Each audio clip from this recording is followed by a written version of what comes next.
Tudo bem? Como vão vocês? Primeiramente, dizer que eu estou com muita saudade, viu?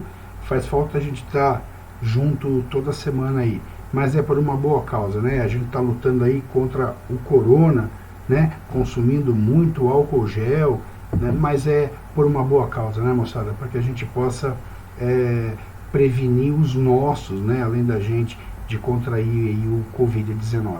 O tema de hoje para nós são os mamíferos, aula que vem na sequência das aves, perfeito? Para nós, essa aula está no capítulo 5, aula 12, na página 52, ok? Peço que ao término dessa aula, vocês vão lá realizar todos os exercícios referentes a esse conteúdo, tá? Vamos dar uma olhadinha nas características dos mamíferos, gente. Primeira coisa, eu preciso saber o que ele tem para eu chamá-lo de mamífero. Essa característica é a presença de glândula mamária, tá? Então, a grande característica dos mamíferos é a presença da glândula mamária, que é utilizada para a alimentação dos filhotes, né? Para o desenvolvimento dos filhotes, para amamentá-los, ok? Além da presença de pelos. Então, toda vez que eu estou falando de mamífero, eu estou falando de um organismo que apresenta a glândula mamária e apresenta pelo. Além do mais, esse organismo vai apresentar estruturas que eu não vou ter presente em outros organismos, como por exemplo o diafragma. Tá? Diafragma, que é um músculo que vai estar relacionado à respiração. Eu terei um organismo com dentes diferenciados. Esse organismo tem um dente que é utilizado como nossos aqui os dentes frontais aqui, né, os incisivos para realizar o corte. Nós temos caninos para realizar perfuração e rasgar carne. Nós temos os molares, premolares, utilizados aí para poder triturar o alimento. A presença de útero, né, uma estrutura extremamente importante.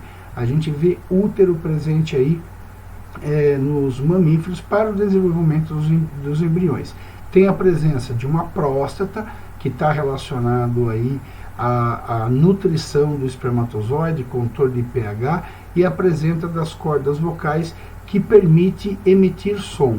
Eu tenho nas aves, a gente já viu a emissão de som feita lá por uma estrutura chamada siringe. Aqui nós estamos com cordas vocais que na evolução se desenvolveram tanto a ponto de nós conseguirmos falar, que é o que estamos fazendo agora, né? Ainda bem, é graças a isso que a gente consegue se comunicar. Ok? Tem uma outra característica muito importante, que é o fato de eles serem homeotérmicos, também conhecido como endotérmicos. Não é novidade na evolução, porque nós já vimos a homeotermia acontecendo ali nas aves, né? A partir do momento que eu tenho o coração totalmente bem dividido por septos, eu consegui, junto com outras estruturas, claro, manter a temperatura do corpo constante, né? Eu tenho a endotermia. Lembra que nós vimos até répteis que os organismos eram exotérmicos, né? A temperatura corpórea estava relacionada com a temperatura ambiente. Agora não, nós temos no interior do corpo esse nosso organismo, ele com a temperatura constante. Dentro do corpo está sempre quente, perfeito? Então temos aí organismos homeotérmicos, ok? Além do mais, como eu comentei, o coração tem 4 cavidades muito bem definidas, 2 átrios, 2 ventrículos, né, muito bem separados. A gente coloca aqui como septadas, né, os septos bem fechadinhos, bem separadinhos, fazendo com que a circulação não tenha mistura de sangue arterial com o sangue venoso. Tá? Eu não tenho, por causa dos septos bem fechados, a mistura de sangue arterial com sangue venoso. Tenho aí uma circulação fechada. O que quer dizer isso? Quer dizer que o sangue não vai estar saindo do sistema circulatório para preencher nenhum tipo de cavidade, né? Ele só corre dentro do sistema, dentro dos vasos sanguíneos, e essa circulação é completa. Ou seja, eu vou estar com esse meu sangue durante o sistema circulatório passando 2 vezes pelo coração. Nós temos aqui uma característica do mamífero que é importante a gente destacar, que é a aorta está voltada, dobrada, né, para o lado esquerdo. Na aula anterior, a gente discutiu que as aves têm a aorta voltada para o lado direito, ok? Parece besteira, gente, mas já vi isso ser perguntado em vestibular, beleza? Então a aorta desses caras está para o lado esquerdo, enquanto as alves está para o lado direito, perfeito? O que eu tenho mais? Eu tenho uma epiderme queratinizada. Novidade para você? Nenhuma. Você já viu esse nome queratina aparecendo lá nos répteis. Uma substância que nós temos aí na nossa epiderme que permite a impermeabilização do tecido, fazendo com que a gente não perca água. Isso foi extremamente importante para a conquista do ambiente terrestre. Tenho também a presença de uma hipoderme. Nós temos a hipoderme. O que tem de importante nisso, né? Eu tenho uma camada mais profunda, vamos chamar ali de uma terceira camada, com a presença de gordura, que está relacionada à manutenção de energia, né, reserva energética, além de auxiliar na questão da temperatura. Falando em temperatura, nesses organismos chamados de mamíferos, nós temos a presença das glândulas sebáceas, tá? E glândulas sudoríparas. A glândula sudorípara, ela consiste numa glândula que estará liberando água para a epiderme, ok? Fazendo com que eu permita realizar troca de temperatura com o meio, fazendo com que a temperatura não se eleve além daquilo que deveria se elevar. E a glândula sebácea liberando óleo nesta pele, né, nessa epiderme, permitindo que essa pele esteja sempre lubrificada, como se ela tivesse sempre hidratada, né? Esse óleo é muito importante, não devemos inclusive ficar tirando esse óleo o tempo todo, por causa da radiação solar e tudo mais. Ela faz uma proteção para essa epiderme. E a presença de feromônios, né? Hormônios que estão relacionados à reprodução, ok? Temos mais alguma coisa? Temos sim. Nós temos nesses organismos a presença, em alguns deles, de duas estruturas um tanto quanto diferenciadas aí, né? A primeira delas que nós temos são os chifres e a outra são o corno, ok? De corno eu acho que muita gente aí entende, não é verdade? Vamos ver o que é esse corno? Nós temos o seguinte, gente, nós temos, enquanto nós citamos a respeito do chifre, uma estrutura constituída de um osso esponjoso, tá? É um osso mais molinho, vamos dizer assim, ele é esponjoso e revestido por uma pele. O que vai acontecer? Essa pele, ela vai sair, né? Ela vai cair, né, com o passar do tempo. Nós temos a queda na sequência desse chifre, que vai ser substituído, né? Então, anualmente, esses organismos aqui substituem os chifres. Enquanto o corno, esse corno, ele é feito por um núcleo ósseo, né, mais resistente, vamos chamar assim. Tá? Eu tenho bastante queratina aqui, né? Tenho uma pele aqui com bastante queratina que permanece aí o tempo todo, não cai, como é o caso dessa pelinha, esse veludo, como a gente cita aqui, que está recobrindo o chifre. Essa pele queratinizada, ela permanece o tempo todo e o corno permanece constantemente. Quer dizer, o corno é uma situação constante. Ser corno é ser corno para sempre. Entendeu? Quer dizer, esse animal não vai perder esta estrutura, ok? É legal destacar também que chifre está presente e bem desenvolvido nos machos que apresentam essa estrutura, enquanto com relação ao corno eu tenho tanto o macho quanto a fêmea. Ou seja, nós temos corno macho e corno fêmea, tá? Tanto um quanto o outro apresentam a característica de ter o corno, beleza? Muito bem. O que nós temos mais aí?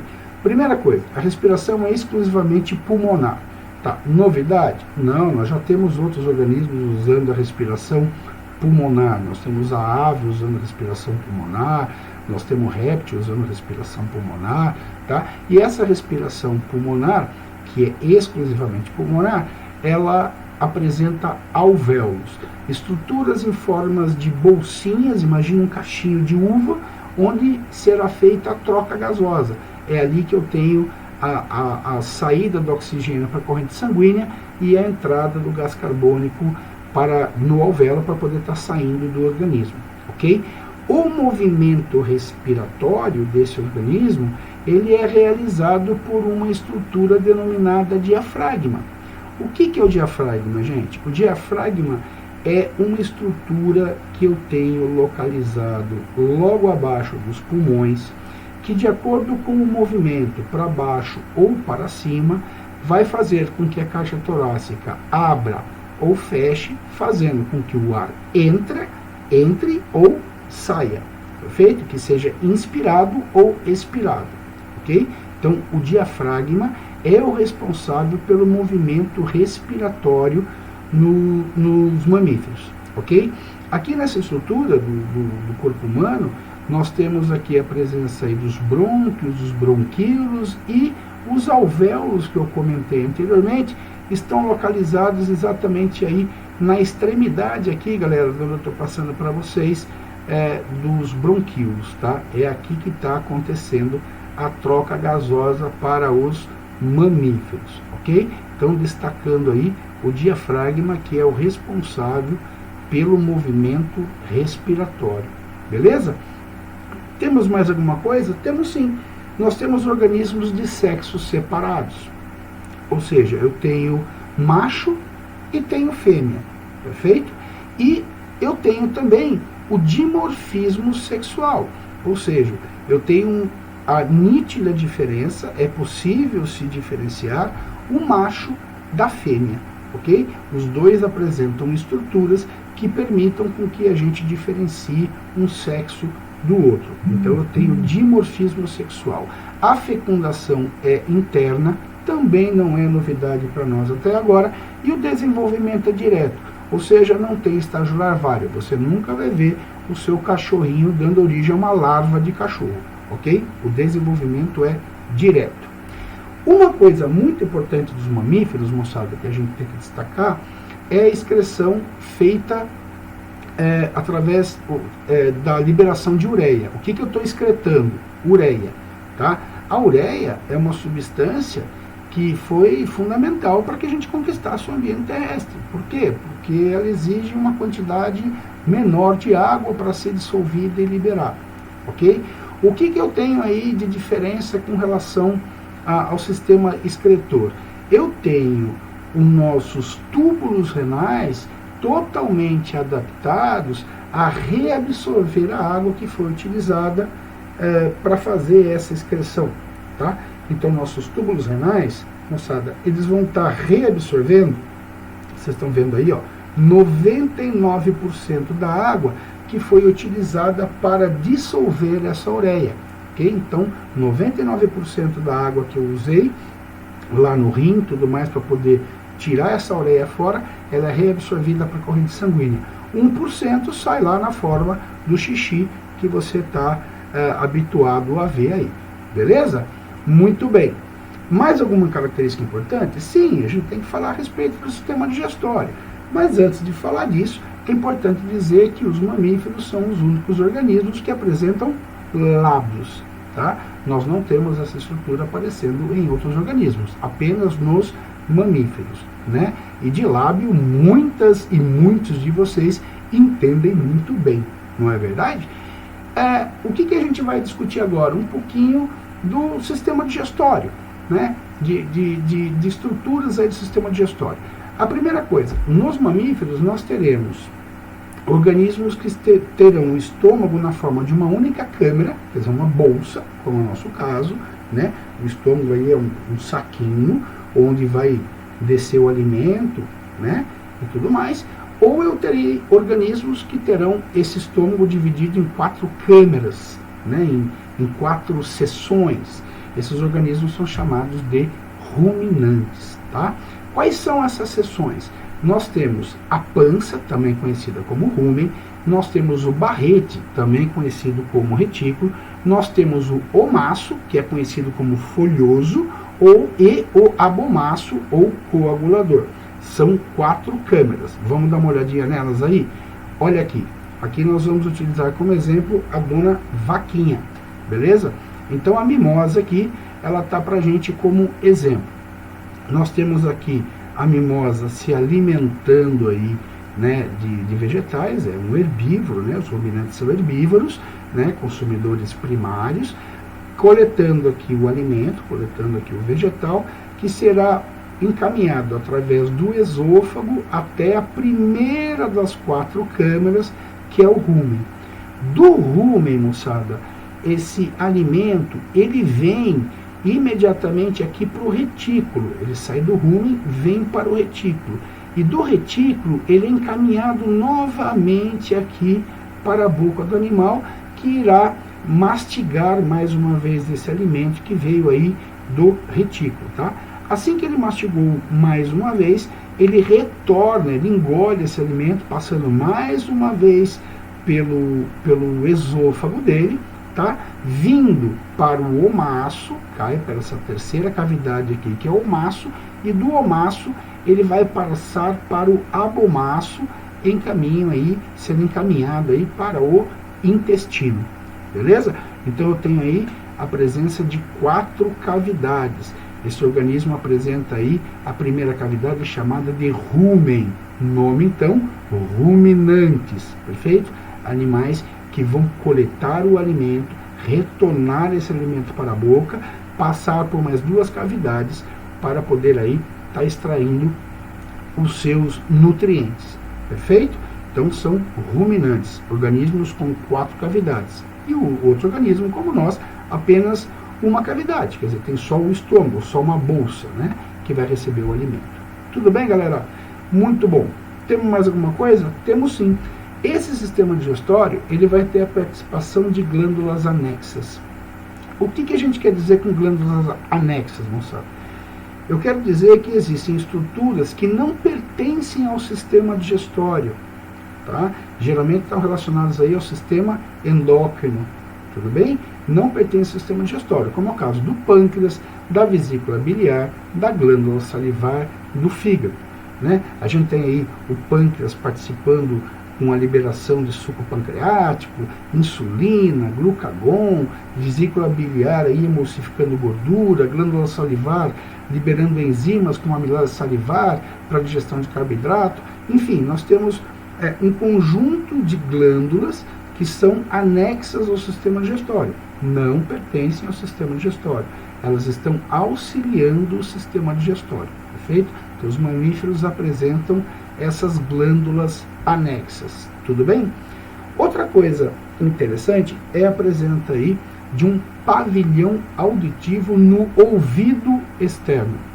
Aqui eu estou colocando para vocês orelha, até como forma de você entender o que é que eu estou querendo dizer. Só que isso chama-se pavilhão auditivo e pertence à nossa orelha externa, tá? O pavilhão auditivo, presente aí nos nossos mamíferos, ele vai ser muito importante para capturar, para fazer a coleta da onda sonora, né? Vai funcionar como uma parabólica, né? Como um anteparo para a captação da onda sonora e conduzir essa onda sonora ao conduto auditivo, né? Levando lá para as estruturas internas, como os ossículos, matelo, bigode, estribo, vai passar pelo tímpano, vai passar pelos canais semicirculares, até chegar lá no cérebro e a gente processar esse som, né? A gente poder processar essa onda sonora que nós recebemos. É muito importante esse pavilhão auricular, é muito importante, né? Hoje em dia muita gente usa isso para poder pendurar brincos, né? Piercings gigantescos, para colocar alguns adornos, mas na evolução ela tem um papel muito importante, porque é através desse pavilhão que eu consigo concentrar melhor as ondas sonoras, fazendo com que eu perceba melhor a presença de um predador ou até mesmo de uma presa, né? Quer dizer, eu consigo ouvir o predador chegando e consigo ter uma forma de poder fugir a tempo de não ser devorado, ao mesmo tempo que eu consigo perceber a presença da minha presa, para que eu devore o outro organismo, né? Então, ele funciona como um radar, né? Está ali captando as ondas sonoras, e evolutivamente isso foi realmente muito importante. Além do mais, eu tenho a presença das papilas gustativas, né? As papilas gustativas, moçada, são estruturas que estão presentes aí na nossa língua e são responsáveis pela captação do sabor, são responsáveis pelo paladar, ok? Nós temos aí um exemplo da nossa língua, né, da língua humana, com a divisão aí bem definida de áreas responsáveis pelo sabor, como a ponta da língua, o sabor doce, a região mediana da língua aí, o sabor salgado, as extremidades, as laterais da língua, captando o sabor ácido, né? Quando você chupa limão, você percebe bem isso, parece que a lateral da língua contrai, né? Aquele terrível do sabor ácido, do sabor azedo, e lá no finalzinho, as papilas responsáveis pela captação do sabor amargo. É claro que a gente vai ter o alimento entrando aí na boca, misturando-se com a saliva está dissolvendo isso para tudo que é lugar dessa nossa língua, e há muita gente aí, muitos pesquisadores que dizem que essa divisão não existe, que não é bem assim, mas nós temos pontos bem definidos da captação desse tipo de sabor, o doce, o salgado, o ácido e o azedo, tá? Então, presença de papilas gustativas. Tranquilo, moçada, até aí? Tudo certo? Então tá bom. Tem mais alguma coisa para a gente falar dos mamíferos? Tem sim. Esses caras estão divididos em subclasses, né? Todo grupo que a gente trabalha está dividido em classes, subclasses, em ordens diferentes, e aqui não é diferente também. A primeira subclasse que eu apresento para vocês é onde está a ordem dos monotrematos, monotremata, tá? Essa ordem é muito legal que a gente preste atenção nela, né? A subclasse Prototheria, tá? Onde está aí o ornitorrinco, que é um mamífero que põe ovo. Professor, o ornitorrinco é o único animal que põe ovo sendo mamífero? Não, existe um outro, tá?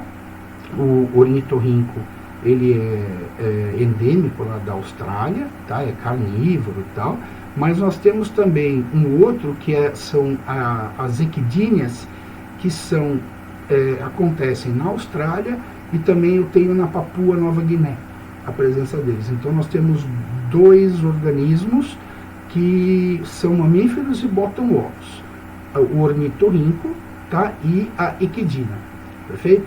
São os dois. E se eu não me engano, a equidna existem 4 tipos diferentes, um negócio assim, que colocam ovos. Então o ornitorrinco não é o único mamífero a botar ovo, tem a equidna também, tá? Ocorre na Austrália, na Papua Nova Guiné. O ornitorrinco, em especial, é endêmico da Austrália. Esse organismo, galera, põe ovo, ok? Veja que a característica que ele tem aqui, e vamos ser sinceros, parece o filhotinho do capeta, né? Ele, inclusive, ele ocorre na Transilvânia, olha, gente. Dá para entender, né, por que ele é desse jeito, ele é lá da Transilvânia. Ele apresenta pelos, tá? Pelos. Mas ele tem bico, tá? Ele tem uma nadadeira diferente, né? Parece a nadadeira de um castor, tem um bico que parece de um pato. Se você for analisar as patas dele, lembram muito as patas de um pato mesmo, né? E as características deles lembram muito organismos como répteis e aves, se a gente for analisar. Porém, eles são mamíferos. Por que eles são mamíferos, tendo bico e botando ovos? São mamíferos porque eles apresentam glândula mamária, tá? Eles apresentam glândula mamária. E, além disso, eles apresentam pelo. Por ter pelo e ter glândula mamária, tá? Eles são classificados como mamíferos. Porém, esses caras botam ovo, tá? Lembrando que não é só ele, a equidina também, e fazem a liberação discreta nitrogenada, o ácido úrico, tá? Você viu até agora que o mamífero tem como característica a liberação de ureia. Eles liberam ácido úrico, tá? Eles têm cloaca, coisa que os mamíferos não apresentam. Os mamíferos não apresentam cloaca, porém os monotremados apresentam cloaca. Afinal de contas, eles botam ovo, tá? E tem uma outra coisa que permite com que eu não coloque ele junto com organismos como réptil, por exemplo. Eles são homeotérmicos. Apesar de ser homeotermia perfeita, eles são homeotérmicos. Tá? Sendo homeotérmicos, tendo glândula mamária e presença de pelos, indiscutivelmente eles são mamíferos, principalmente pela presença da glândula mamária. Ok? Então, fique de olho nisso aqui, porque já vi muita pergunta de vestibular questionando com relação aos monotremados, tá? Fica bem de olho nisso, mesmo porque existem questões relacionadas à embriologia, desenvolvimento dos ovos e tudo mais, onde eu tenho aí o mamífero com ovo oligolesto, e aqui eu tenho um organismo colocando um ovo megalesto. Nós vamos discutir isso em outro momento, tá? Então, sempre de olho nesse cara aí. Tem uma outra subclasse? Tem uma segunda subclasse aí para apresentar para vocês, que é a matéria, onde estão os marsupiais, a ordem marsupiália, tá?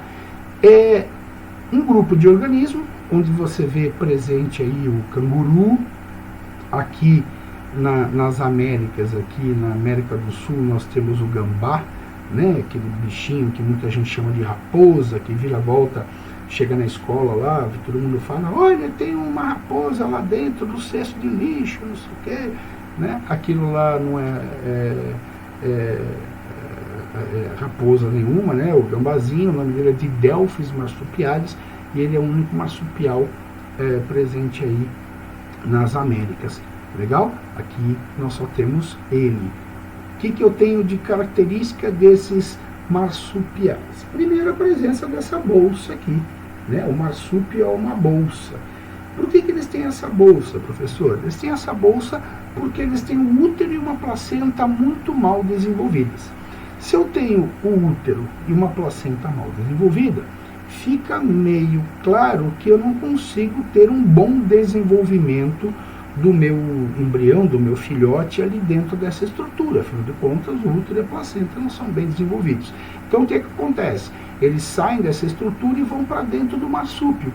E dentro do marsúpio, você consegue observar aí, né, onde estão aqui a glândula mamária, aqui, você vê o filhotinho aí se alimentando, aqui está a borda da bolsa, né, a bolsa do marsúpio.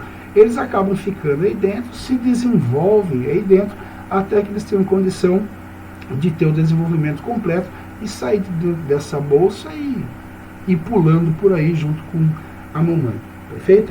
Então, nós temos aí os marsupiais como segunda subclasse. E temos a nossa última subclasse aí, que é onde estão a subclasse eutéria ou placentária, subclasse que detém a maioria, grande parte, tirando os anteriores aí, dos mamíferos que tem as características que a gente estudou.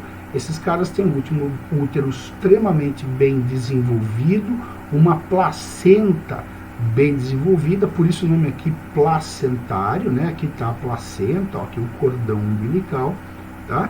Ela é bem desenvolvida, armazenando o filhote, né? O embrião, o bebê, por todo o desenvolvimento, tá? Ele será desenvolvido de forma completa, né? Integralmente no interior aí da placenta, beleza? Um útero bem desenvolvido, ok? A ligação que eu tenho com a mãe nessa placenta é exatamente o cordão umbilical, ok? É esse cordão umbilical que vai estar fornecendo aí imunidade, alimento para esse meu embrião. Beleza, moçada? Galera, eu quero agradecer vocês demais por essa aula, pela paciência de estar vendo eu aí nesse quadradinho aí embaixo, mas eu quero dizer que Eu estou com muita saudade, espero que vocês tenham entendido bem as aulas. Eu estou à disposição de vocês podem fazer perguntas aí pelo grupo, tá? Se cuidem e, por favor, estudem. Mais uma vez, nós não estamos de férias, estamos apenas nos resguardando contra aí uma infecção pelo Covid-19, né, pelo coronavírus.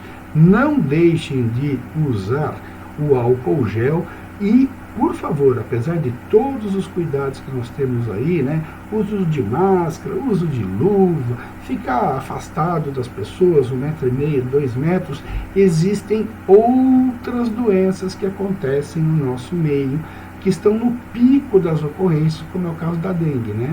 A gente pode estar livre de um monte de coisa usando álcool gel e usando distância e máscara, mas a gente não se livra dos mosquitinhos tão fácil assim não, tá? Tá tendo muito caso de dengue. Ok, galera? Muito obrigado, aquele mega abraço, fique com Deus, até mais.